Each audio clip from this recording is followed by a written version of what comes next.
Okay, though I was explaining that it's thanks to Evelyn that I'm here, but I don't understand why I say yes, because I am emeritus, which means retired in a certain sense, because this kind of talk on turbulence, I realized that I've not given one since 2017 at IPAM.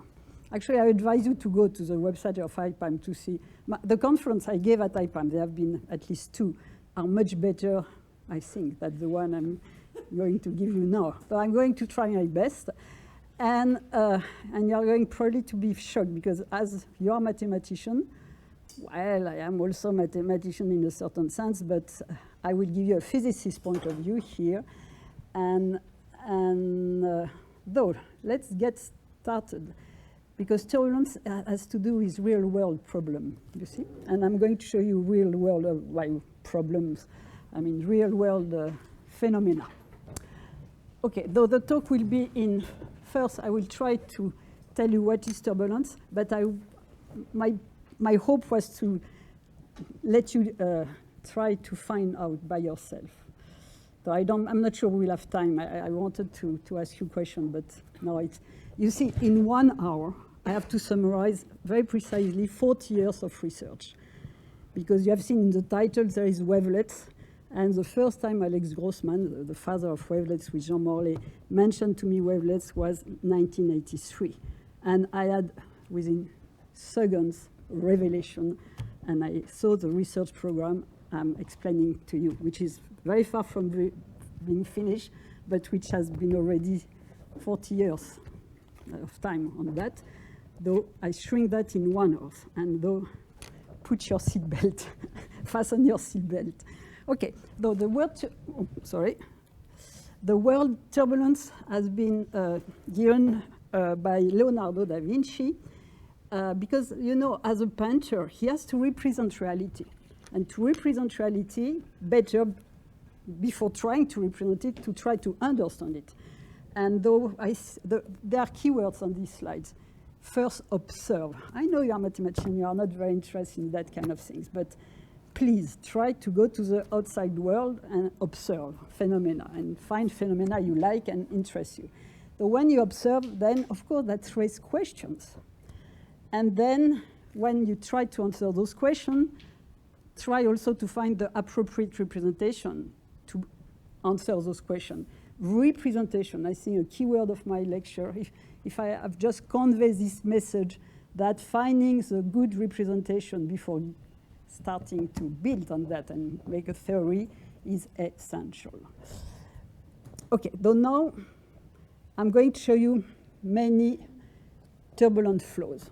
Just observe, imagine, trying to understand.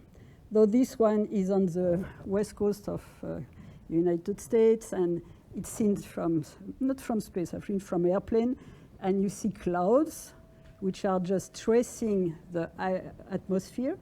The clouds are just here to reveal what is the underlying structure which are developing in the atmosphere, because the air is transparent. There are plenty of vortices. Oh, here I have to tell you. If you hear me, do you know why you hear me? Yes. Oh, then answer, please. I know, I hear you. Yeah. Yeah. Why? No, why? Why? Because I'm in the... No, because the air is transparent, but if there was a camera and able to trace the vorticity field, I'm emitting many of vortices which are producing sound and frequencies which give you the language, and then you can, and of course you have also some vibrating membrane which are your tympanum, and you have some, nerves and brain, of course, too. But without the air, in vacuum, you will not hear me, or you have to read on my lips, okay? Then, though this is, oh yes, and also, do you have a pointer? Well, if there is no pointer, don't worry, you can see my finger. No, you see also on the coast here, these are some vortices emitted in the sea, and the tracer to see the vortices. Oh, merci beaucoup. Merci, c'est gentil. You see, these are the vortices emitted on the coast of California, And why you see them? Because they are plankton, and the visualization is the plankton, which is tracing the vortices. Then, oh, here, I love this one. This is now seen from space. There are two islands, Guadeloupe Islands, and this is just the wake. You recognize, if you know, von Karman vortex street, but the tracing are the cloud. Without that, you don't see that. Then, oh, this is even better. This has been taken long, long ago in Challenger before it blew up. You see the shuttle. And just by looking when the light is, when the sun is very low on the horizon, then just the shadow of the surface of the Mediterranean Sea reveal the presence of all those vortices in the Mediterranean Sea. And then, and here is Jupiter atmosphere. There are also vortices. And if you go one scale further, in very large scale, galaxies, you can consider galaxies as vortices made of particles, which are stars. If you have the hydrodynamic hypothesis able to apply, but that's, I will explain a little bit later. Okay, though, I have a last one. I love this one. Now we return to small scale. We can even go much smaller scale. If you visualize with a very old technique, which has come from Jules-Étienne Marais, where you just have smoke, you emit some smoke, and that trace you try to visualize the underlying flow. And do you know what is this insect? Huh? Dragonfly, exactly. And what you see, the dragonfly is emitting just by flapping its wing. Which name? I have pronounced it already many times.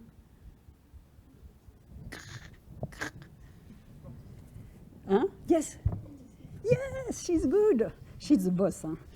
No one else has been able to answer this question. Okay, then of course, now you're happy because I'm showing you some equations. These are more or less the only one you are going to see, and you know them.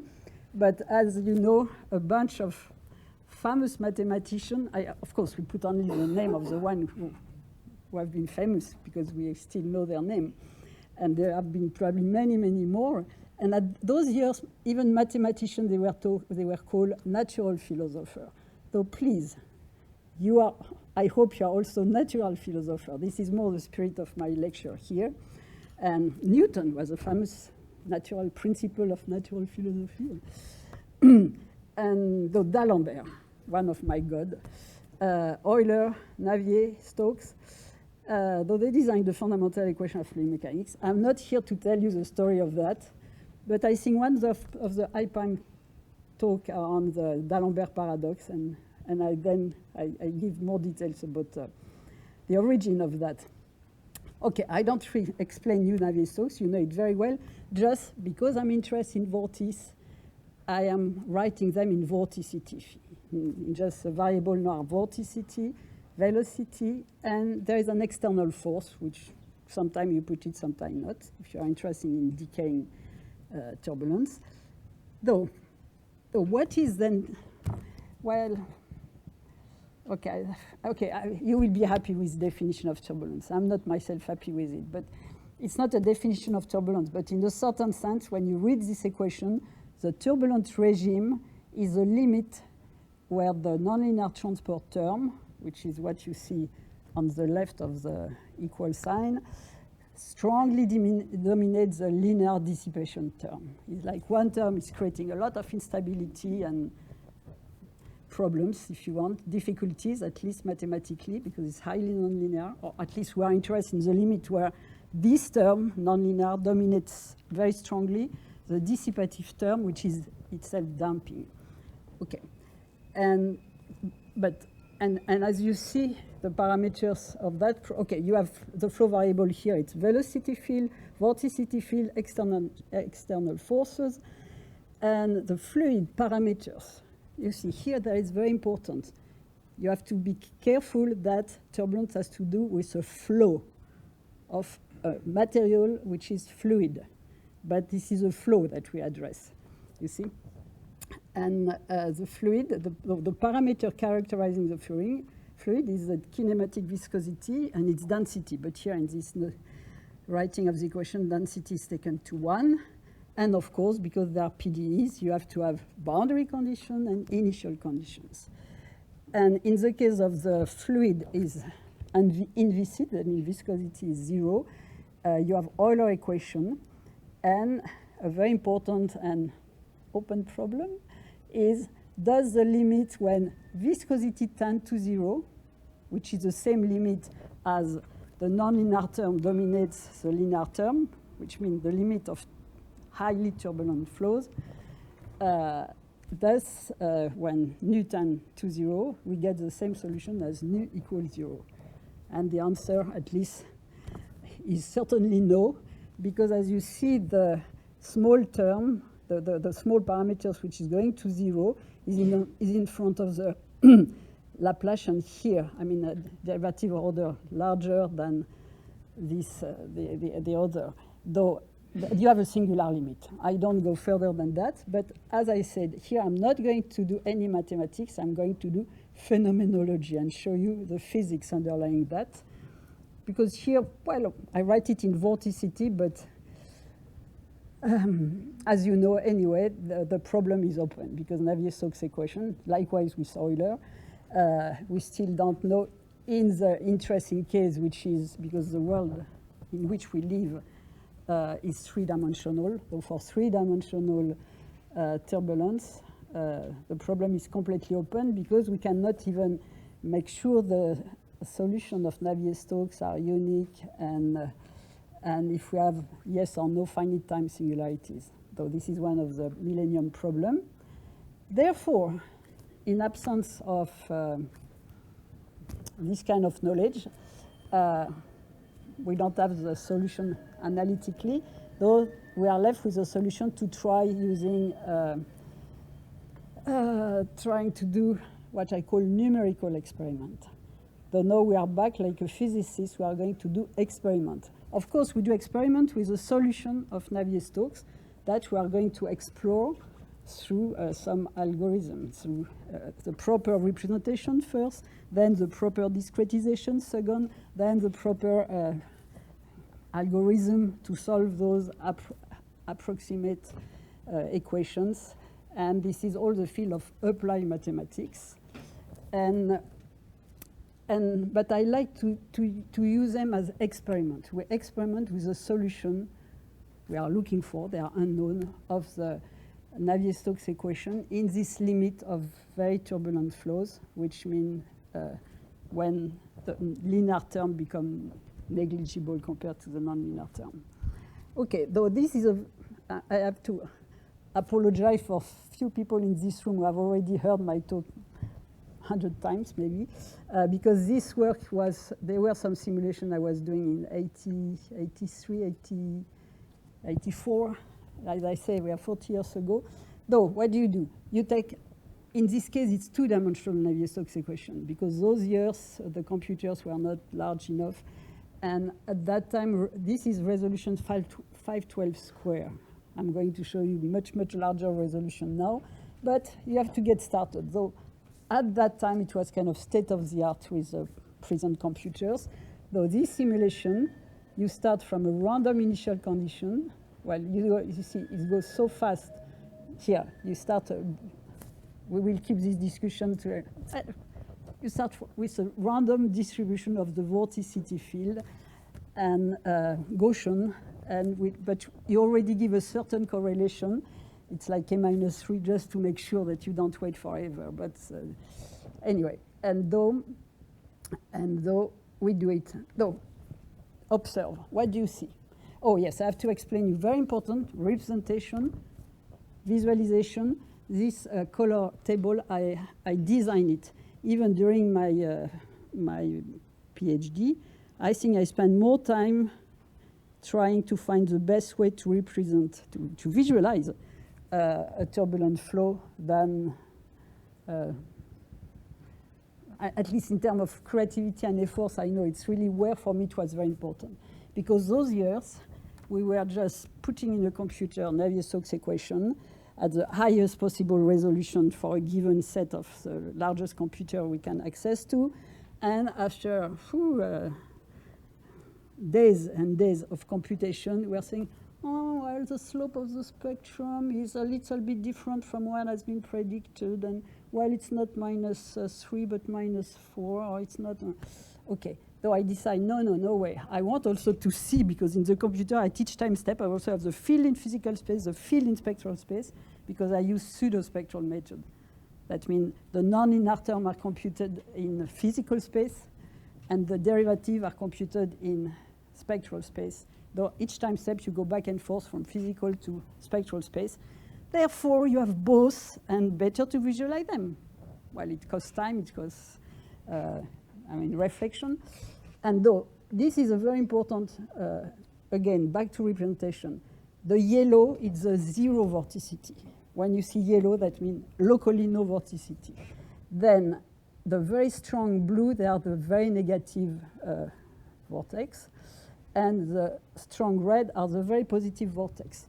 And in between, there is this gray level, set of gray level, because if you put two colors next to each other, you have some simultaneous contrast. You don't see the right color. You always have to put gray in between. There are plenty of principles behind this visualization. I don't get into details more. And another thing too, because I want to see small details. Yes? What is the Reynolds number? In this case, it's very long ago. I don't remember, but that was the kind of largest we had that. No, and also, I am going to answer differently into your question. Actually, I didn't mention, it's in the title, but it's without forcing. Though you start with a certain amount of entropy and energy you have put in your initial condition with a random distribution, and let Navier-Stokes organize, and then dissipation acts. Therefore, you start with a large Reynolds number, but then it's decaying time. And at the end, because it's two-dimensional turbulence, I don't get into details here. Then at the end, you have the final state for two-dimensional turbulence. You have two vortices, one positive, one negative, all over the place, and which smoothly decay. Though the Reynolds number varies in time. But we start with, when you are doing numerical simulation, you think what is the largest computer you have access to, and you fill it as much as you can. And that gives you then the Reynolds number you have. So this is why I put the resolution more as a good parameter for us. Though in the first case, it's homogeneous isotropic turbulence, because I didn't mention that, but you can guess because I'm mentioning spectral method. We have periodic boundary condition. I should have said that first. But now it's a different story. Now we want to put walls. Just in one sentence, that's part of my critiques with the classical theory of turbulence. Homogeneous isotropic turbulence physically doesn't make sense, because you have interaction with walls. The production term, the walls are extremely important. And though that's why we got involved with trying by any method we can try to put walls, but preserving the very highly nonlinear, the possibility to solve the problem in the very nonlinear regime. That's why we like Fourier pseudospectral method, because then you can control the numerical dissipation. While other methods like finite difference, you have a lot of numerical dissipation. Because we are interested in looking at turbulence dissipation, we want to avoid numerical dissipation. That's why we want to hold with spectral method. Then we will see. Now we do wavelet method, which I consider are better. And now we put boundary. OK, I'm ready to answer questions, but I have 63 slides. That's my problem. And I have plenty of movies to show you. Though if it's no emergency in the answer, please hold on, because I think lunch is at 12. That's a problem to me. 40 years of research in 1 hour. It's a little tricky life. OK, then, oh yes, even I've not shown you this one. This one is nice. Though you start random in a container. And what's happened? Where are the production of vortices? Look at that. But also observe what's happened. Two same sign vortices, what do they do? Like here, like the two blue, what do they do? Like the two red, what do they do? You already have some phenomenology. You observe already something happened.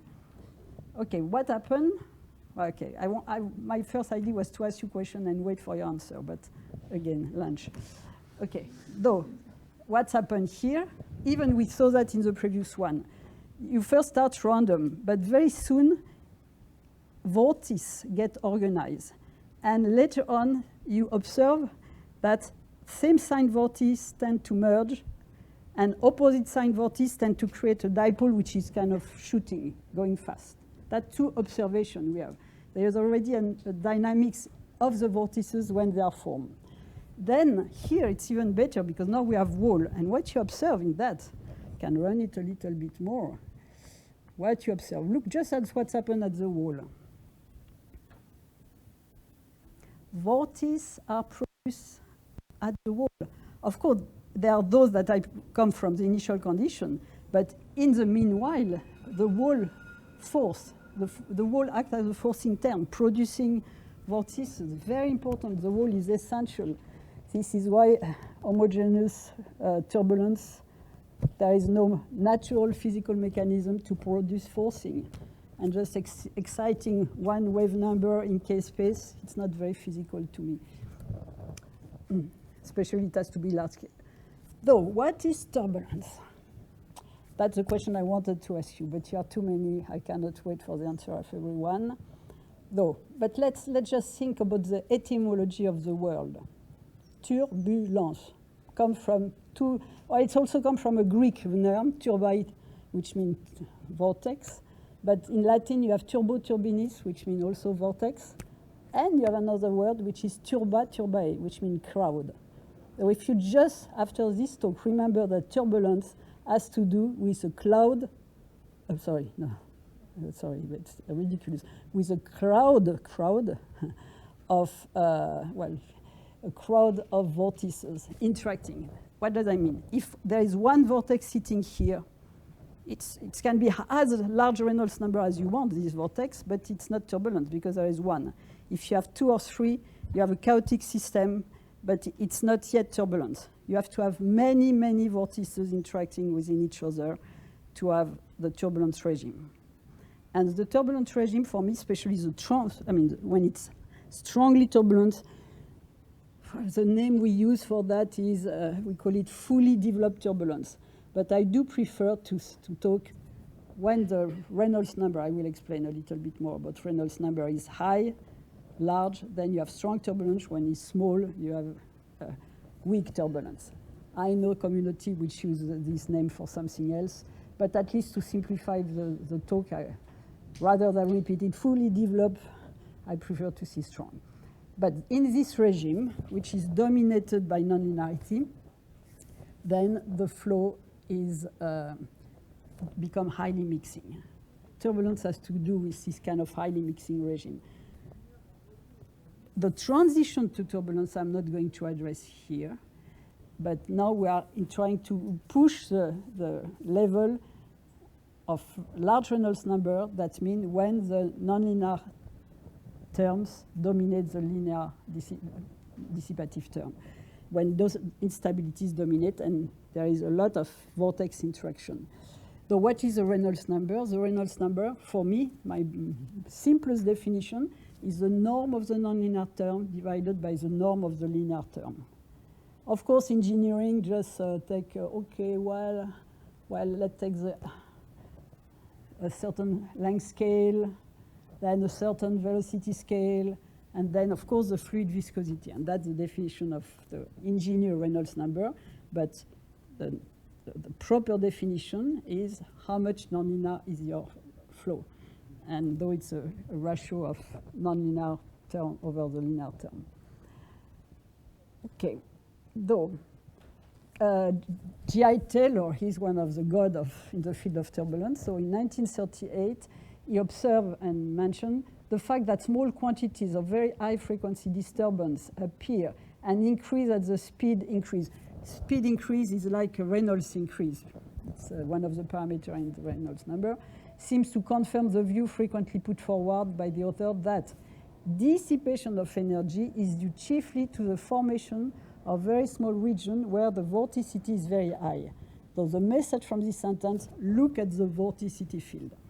And there is another reason which is important mechanically and even mathematically, that the velocity is not Galilean invariant because it depends on the reference. If I observe a velocity field, it varies within the referential I use. If you take vorticity, because it's already a derivative, it's frame independent. That's another extremely important reason for looking at vorticity field instead of velocity field. Though we should focus on the vorticity field and study how intermittent, because what Taylor mentioned, when he said very high frequency disturbance appear and that the dissipation of energy is due to the formation of very small region where the vorticity is very high, that means intermittent. That means they are kind of packet of vorticity. You see, it's not something which is everywhere in space. It just localized, and higher you go in nonlinearity, higher you go in Reynolds number, more concentrate and stronger it is. Therefore, this is intermittency. Another key word for the turbulence regime, especially when it's strong, it's intermittent. The sparser their fluctuations, the stronger they are. And then, now we are back to our problem of representation. Is Fourier the adequate representation for that? Fourier, the Fourier representation, what are the basis functions? They are just wave. I mean, spreading all over space. And though it's nice, but we are projecting something of a bunch of functions which are completely non-local. Now I'm talking of, I was to catch vortices. I don't think Fourier representation is the proper one for that. Though I prefer to try to build representation with basis function which have some locality. But also because the problem is a key word behind the scene here is it's multi-scale. You will see that the flow, that when you observe the simulation, you see that there is it's spread on a large range of scale. It's become very complex, but very difficult to have a characteristic scale. There are many scales. You cannot say, oh, there is a wave number like that, very well defined. No, it's spread. And therefore, that's why I propose, the Fourier is the best representation to analyze wave field. It's clear.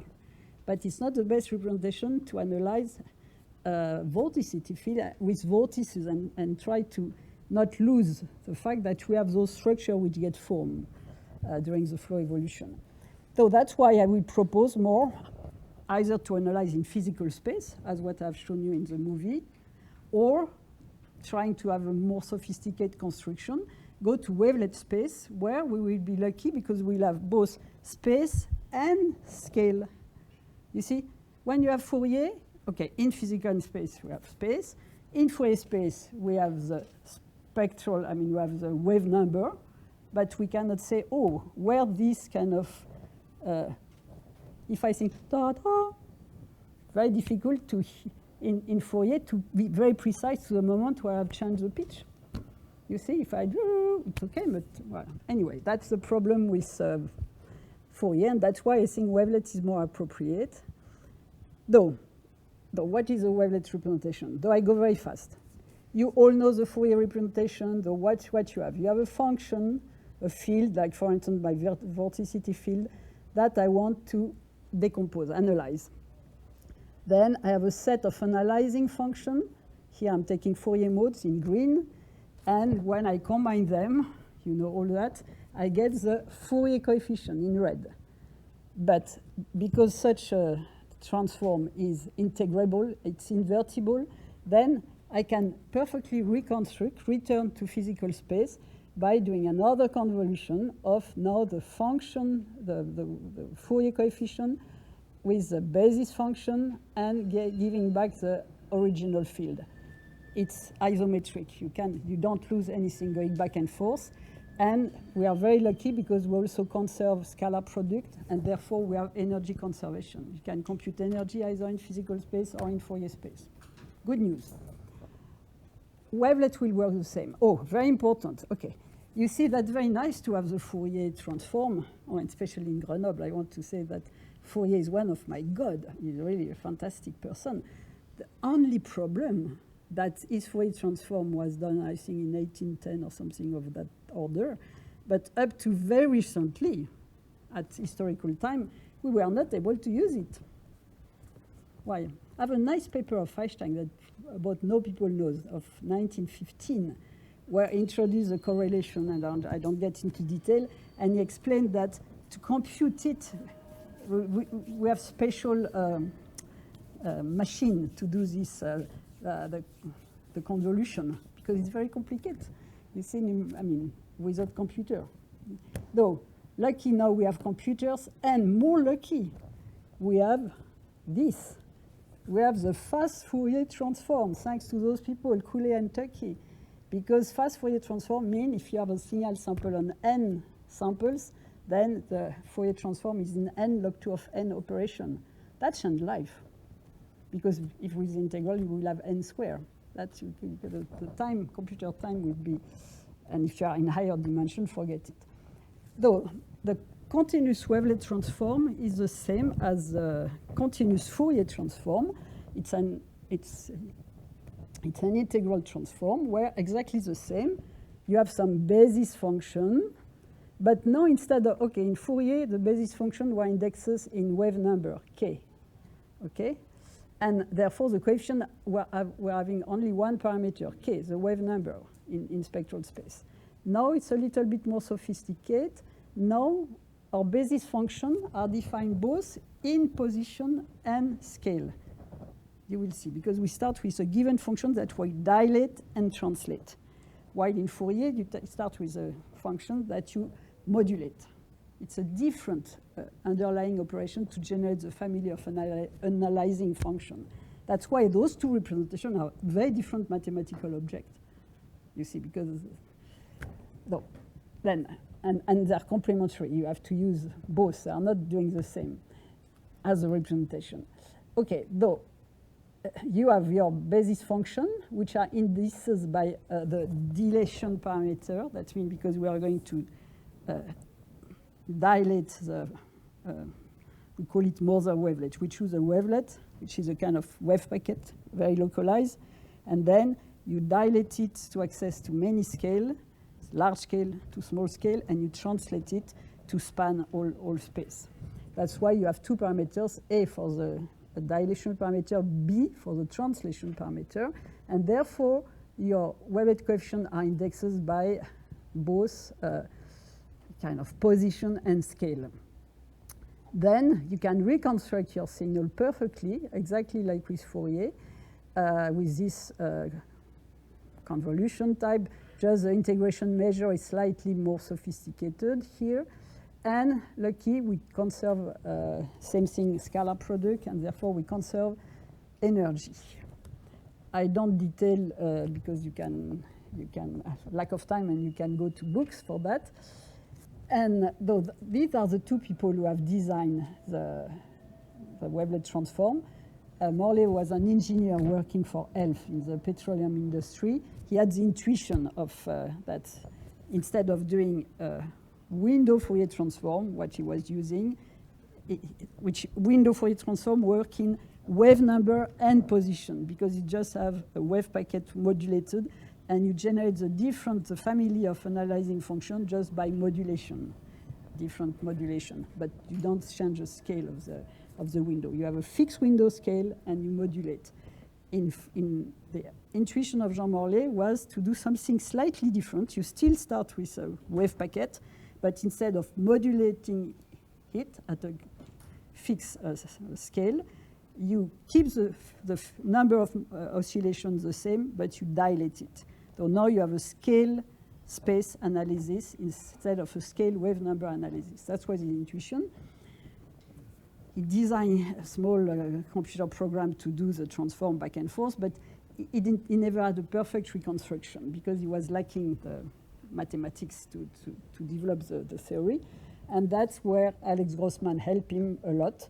And it's Alex who found all the technicalities to demonstrate the invertibility of the transform, because there is a condition for a function to be a wavelet. Roughly speaking, it should be of zero mean. We call that the admissibility condition. Though here I can show you on that. Well, maybe I don't want to waste time on that because it's already, oh my God, half an hour is already gone. Though, anyway, if you want to compare Fourier and wavelets representation, the best is to go to this so-called information plane, where that's the wave number, that's the position, and you look at the support of each of the analyzing function. And what is essential behind the scene is the fact that you have Heisenberg uncertainty principle. Forget it. It should never be called anymore Heisenberg. It's Fourier uncertainty principle because it comes first from the Fourier transform. And of course, quantum mechanics people use it a lot, Fourier, therefore, they call it Heisenberg. But even quantum mechanics people recognize that Fourier will be a better name. Okay, so please call it Fourier uncertainty principle, which said that you could not, because we are talking about waves, you see, and just it's as simple as saying that you cannot have a perfect understanding or knowledge of the frequency if you don't have a certain time or spatial support, you see. Though there is a duality between the fact that either you are very well localized in physical space but delocalized in Fourier space, or vice versa, very well localized in Fourier space, delocalized in physical space. That's the Fourier uncertainty principle. And the good thing with the wavelet transform, we cannot overcome this uncertainty principle, but we can be up at the limit scale by scale with the uncertainty principle, though it's optimal in view of the uncertainty principle, because at different scale, you see, in the very small scale, you get a better spatial information at the price that you have lost the spectral precision. And when you're at large scale, you lose the precision in space, but you recover some precision in wave number. Okay, though now I skip. Okay, this is a complex valued wavelet, Morley wavelet, Paul wavelet. This is a generation of the family of wavelets from a given wavelet. So you span different scale and different space, and which in Fourier space mean that you have some passband filter, but where at delta k over k constant, in contrast with window Fourier transform, which with delta k constant. I don't get into details here. This is the wavelet representation. This is a computation we did of Burger's equation. That Burger's equation, you see the shock form. But at the same time, because it Burgers with a finite numbers of modes, it's truncated Burgers. Therefore, you have this creation of noise, which come from a kind of aliasing. But anyway, if we analyze this solution of Burger's equation, then in wavelet, you have here the scale, from large scale to small scale. You have here the time, because it's all space, this variable. And what you see here, you have a shock. You see that a shock in wavelet representation, you can see the shock very clearly because it's point to this region, which is quasi-singular. And when you have a noise, you see the noise. What is a noise? A noise is something which spread in physical space and in spectral space. In fact, noise kind of by definition is spread in any space you want. It's spread, that's all, okay? Though here we can see the generation of the noise by this spreading in space and in scale. So I don't get into more details here. Then, of course, you can generalize to n dimensions the wavelet transform, and this is a generalization in 2 dimensions because I'm going to use that to analyze. At the time when I start working with wavelets, which was my first paper, I think in 1986, I think, if I remember well, all those years. And at that time, I was working with 2-dimensional turbulence.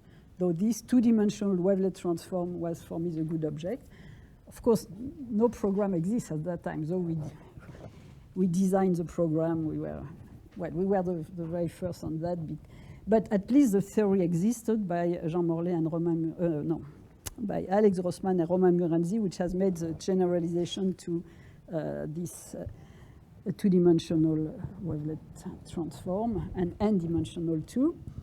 But here we are in the continuum, you see. You start with here there is kind of an image, a two-dimensional field, and then the wavelet is kind of a template, this kind of wave packet. But now, not only we have translation and dilation, but we also have rotation, because this is a wave packet, so there is an orientation. So now, when you are in this wavelet coefficient space, now you are three-dimensional, even more. You have xy plus scale plus direction, though you go up to 4 dimensions. So imagine the bunch of data to analyze, just to save and to store and things like that. That's why, though I've developed a lot of things at the beginning with continuous wavelets, but as soon as the orthogonal wavelet transform has appear, then it changed life, because now you will see we use orthogonal wavelets. The people who have designed it were, okay, Ingrid Dobeschies. She was PhD student with Alex Grossman in quantum mechanics on something very different. But when Alex developed the wavelets, she started also being involved with wavelet, and she did a very, very important paper in 1988, orthogonal basis of compactly supported function. It was quite miraculous to find that you could have compactly supported functions, that mean functions which are just exist in an interval and zero outside. Because before I mentioned you the Morley wavelet, which is a wave packet, but it's spread all over space. Here you have a wavelet which is go to zero in a given interval. And this object, which is actually made out of quadratic mirror filters, has been used by Stéphane Malat to design the fast wavelet transform. And the good news is that fast wavelet transform is even faster than the Fourier, fast Fourier transform, because it's scaled in n operation. That's quite miraculous. And though here it's an example where if I have a signal sample on 512 point, you see, these are the different wavelets used, different scale and different position, just example. And then you generate the wavelet, the orthogonal wavelet coefficient just by having one coefficient at the very large scale to give you the kind of mean value that we call it scale coefficient. And then you have the wavelet coefficient, which are just the difference, which they code the difference to go from one scale to the next more refined scale. The problem, for me, there is actually a problem with a fast Fourier transform, wavelet transform, is that it's extremely efficient, and therefore we use it a lot, and have a drop using continuous wavelets. But you lose both translation invariance, because then you work by discrete step when you translate, and you are also lost the dilation invariance, because you're just dilate by factor 2, octave by octave. Though you have lost quite much of the structure, and even worse than that, when you work with Fourier transform, you work with a complex valued function, you see? And you can do cosine transform, but that's less interesting, okay? And though with the continuous wavelet transform, we work with typically the Morley wavelet is complex valued. Therefore, from the wavelet coefficient, I can separate the modulus and the phase, like you do with Fourier. It's very important. I don't explain in detail now. And that you cannot do with orthogonal wavelet transform, because it's work with real valued function. So think the orthogonal wavelet transform like a cosine transform. It's not the same mathematical object in terms of potential of analysis. And okay, though, but at least thanks to the fast wavelet transform, we can solve problem with high dimension and difficult. Okay, though that's just a summary to compare continuous and orthogonal. No, how to analyze turbulent flow. Though now I'm going to run for lack of time. Okay, though I will give you all the slides will be on the website of the summer school. Though you will have them. Though, okay, now here I skip. I really skip. I just show you result. Though this is done. This is something I did long ago, which was published in '93, only with a continuous wavelet transform. Though you have a vorticity field here, and I want just to extract one vortex, okay? Then you go to wavelet coefficient space, you keep the wavelet coefficient in the cone of influence of that, and then I separate this from that. That's a proper tool. That you cannot do with Fourier. I don't get into details. But then I had also the idea to do it non-linearly. That means you go to wavelet coefficient space, and you retain only the strong wavelet coefficient, and at least you split the problem in two. You go to wavelet coefficient space, and you see this segmentation of wavelet coefficient space. You keep only the strong wavelet coefficient on one side and the weak on the other side. And you so I see for recording it's not so good. Okay, I do it like that.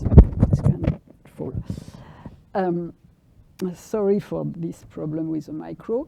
Though I'm back to this question that you can split the problem into the strong wavelet coefficient and the weak wavelet coefficient and return to physical space and see what's happened. Oh, that's here. That's what you see. Though that's the vorticity field we start with. And now I just split into the strong wavelet coefficient and reconstruct. You have a field which kind of by eye norm. You have vortices there. And what is important, the remaining field, the weak wavelet coefficient you reconstruct, you have this kind of filament of vorticity. Though we have already kind of split the problem in two classes. And this is what you are looking. Then we have developed an algorithm which is based on some Dono work and to extract more nicely and using the orthogonal wave transform. That's okay. I'm just showing you application of that. Though here now we are back to a turbulent flow like what you have seen before. That's the total, and then we split it into coherent and incoherent. What is the research program I am following here? I want to try to represent the turbulent flows with the simplest way by extracting all the nonlinear dynamics on one side and kind of discarding everything which has already relaxed or dissipated. But that's a very important point, difficult to understand. As I said already, turbulence has to do with the flow. It doesn't have to do with the fluid. The fluid is only taking care of viscosity. But when you are in the regime of very large Reynolds number, the dissipation doesn't come, in fact, by the fluid viscosity. It's come from the fact that there are a lot of instability and a lot of mixing and production of a kind of thermal noise. There is some kind of equipartition of energy which happen. And with this algorithm, I'm not detailing here, I have managed to split the problem between all the nonlinear dynamics on one side and what's happened in this field. This field looks like a noise, although it's just something extracted by some nonlinear procedure with this kind of thresholding method from the total field here. And this being, yes? What are E and Z? Oh, energy and entropy. Yes, I know, I'm running. Yes, here, okay, let's make the budget here.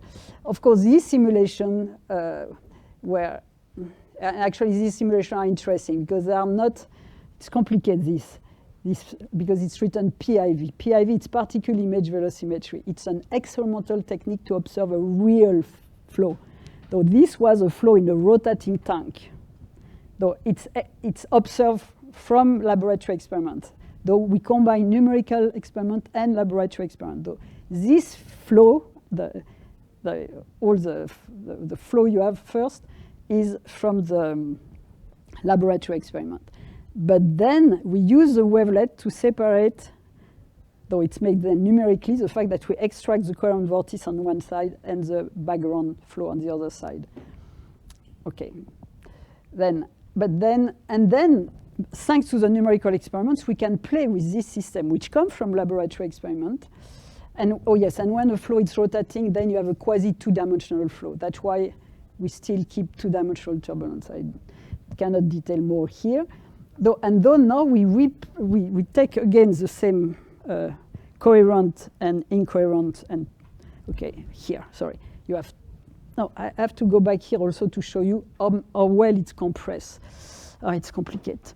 That you start with, this is total, the original flow, and though you have all energy and vorticity there.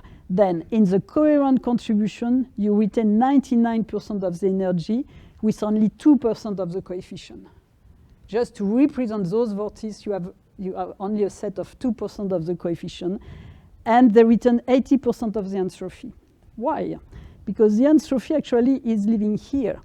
There is 1% of energy, though it doesn't contribute to the energy anymore, but it contributes to entropy. That means there is this kind of random distribution of vorticity, which is going to thermalize, which is not going to create instability anymore. So that's the kind of split we are doing. And the remaining 98% of the question is living there.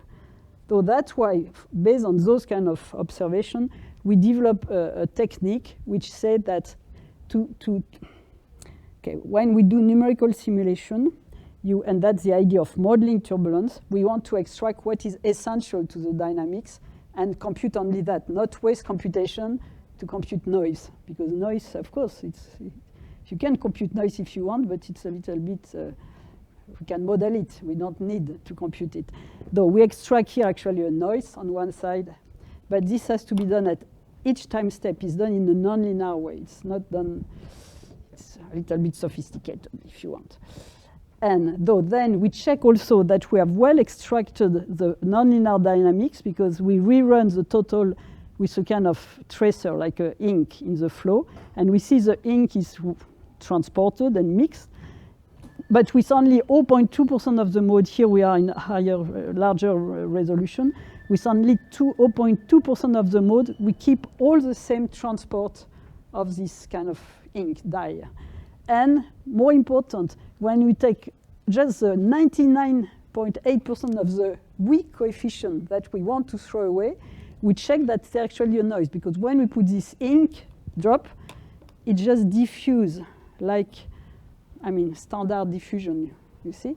Which means there is no need to compute that because it's not nonlinear dynamics, it's just diffusion, though it can be modeled, and even in our method, we just cancel it. That's enough to take care of turbulent dissipation. It's come from the flow mixing properties, not from the fluid viscosity. Okay, and then we put tracer in the total flow, and coherent flow, incoherent flow. Just tracer, just a little drop, not even particle, a particle. Then you look at the trajectory, you get the same particle trajectory. That means only this 0.2% of the coefficient keeps the dynamics of the flow. And more interesting, the leftover coefficient, 99% of the coefficient we want to discard, we check they work just like a tiny Brownian motion. That's another proof of the fact that they are diffusive. Okay, then we keep going. Sorry, time is running. Okay, though I have plenty of results. These were only two-dimensional turbulence, but you can see the message. But now we go to the state of the art in three-dimensional turbulence. I want at least to show you that because those, it's much later, more recent, though at the time when I was working for three-dimensional turbulence, we were not going in the strong regime because lack of computer time. But when the Japanese has constructed a big computer called the Earth Simulator, they have managed within 1 year of 2 years of time of now compute up to 2048 cube, which was very state of the art. So at this stage, I decided to collaborate with them rather than trying to do myself simulation at much lower resolution. And what is important in their work, very important, because if you visualize the energy dissipation rate versus the Reynolds number, which is versus how nonlinear is the flow, versus, let's say, strong turbulence. We enter the limit of strong turbulence for the first time, then you see the energy dissipation become independent of the fluid viscosity, because if the fluid viscosity will play the role, we will tend to zero. No, we don't tend to zero. We just keep energy dissipation rate going because of the nonlinear dynamics of the flow and the mixing property of turbulence. It's due to the flow. It's turbulent dissipation, it's not fluid dissipation. Sorry, and that's also known. It was already very well known by experiment, but that's the first time with the computer we are exploring strong turbulence. So now I'm dropping. I will give you all those slides. These are the three-dimensional things we did in 3D. We use exactly our same filtering technique, but on the data provided by the team of UQ Canada. We didn't have access ourselves to this very large computer, but at least we can do wavelet analysis of their result, though it's 248 cube, that's very large resolutions for those years. So you have, I run you just a movie. I just run you this movie. You see the movie? Though on this movie, you see plenty of vortex tube. When you are in three-dimensional turbulence, now we are talking about vortex tube, very complex. And the green are the original vortices, and the red are the ones we have extracted with our wavelet method. And the remaining coefficient, the background, you see, it's a noise, and even I can run it.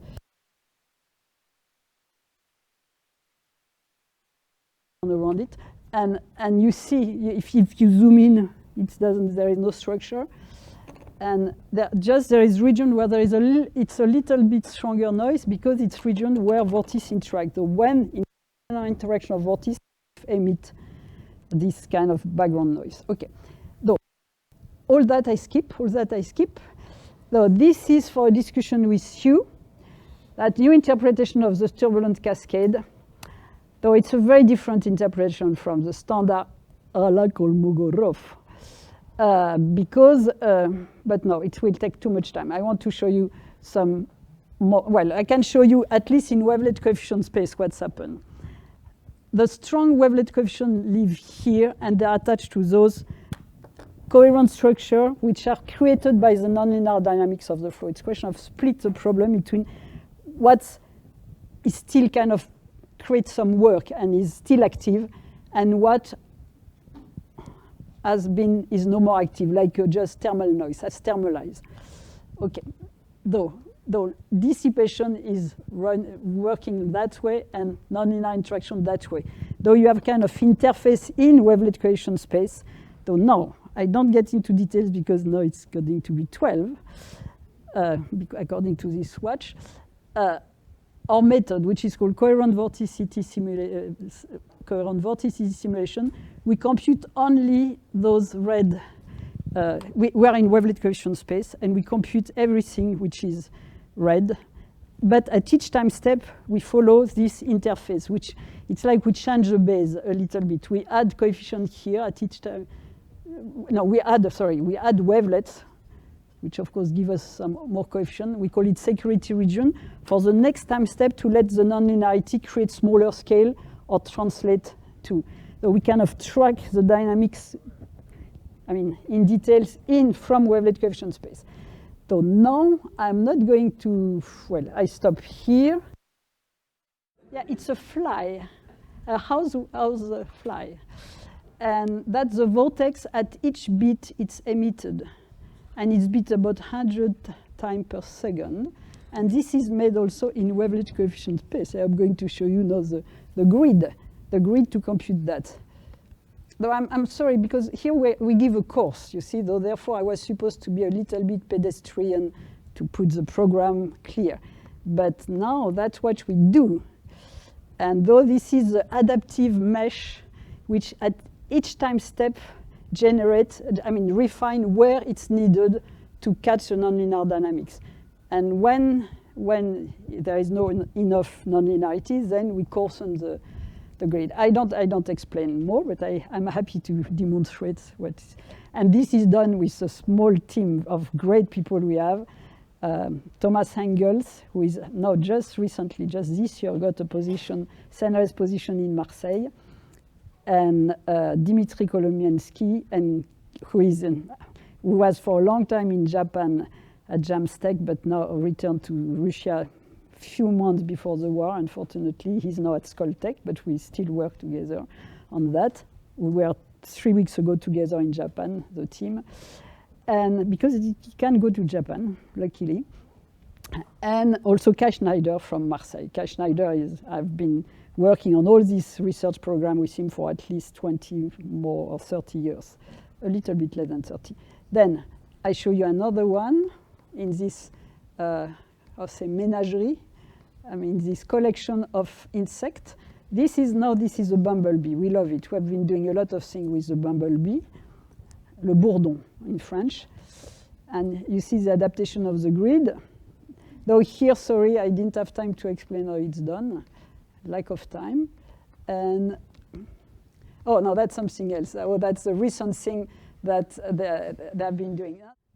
Okay, that's our team. Dimitri, the other two, Lehman and that, they are specialists of insect, because of course we also need specialists of insect, and we start with real insect. It's very fun. I can tell you as a research program. So this bumblebee cruise at 2.5 meters per second, it beat at 150, and though now we compute it, it's direct numerical simulation, no turbulence model, but a lot of computing. Toma go up to more than 3,000 processors in parallel.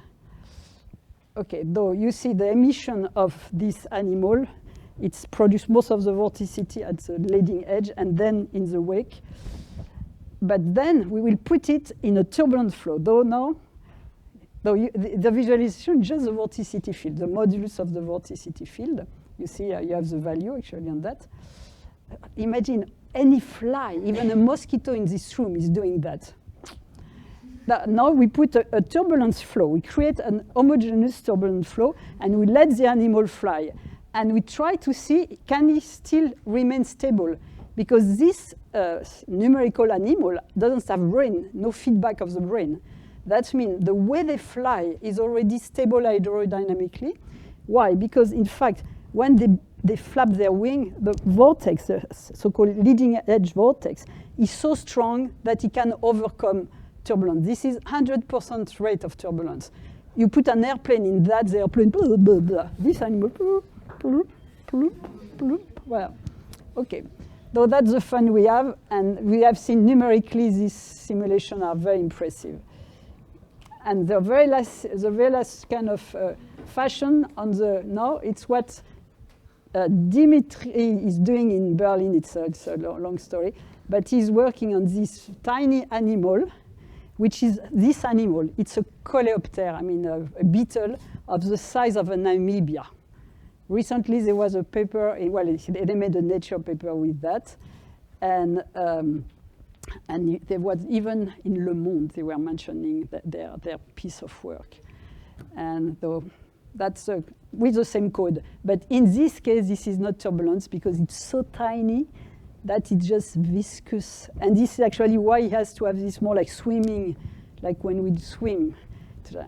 And this animal, Placentis purposa, something like that, he runs the equivalent of 7 marathons at once, if you resize on his size.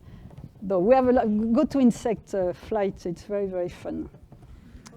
Okay. It's finished. Okay.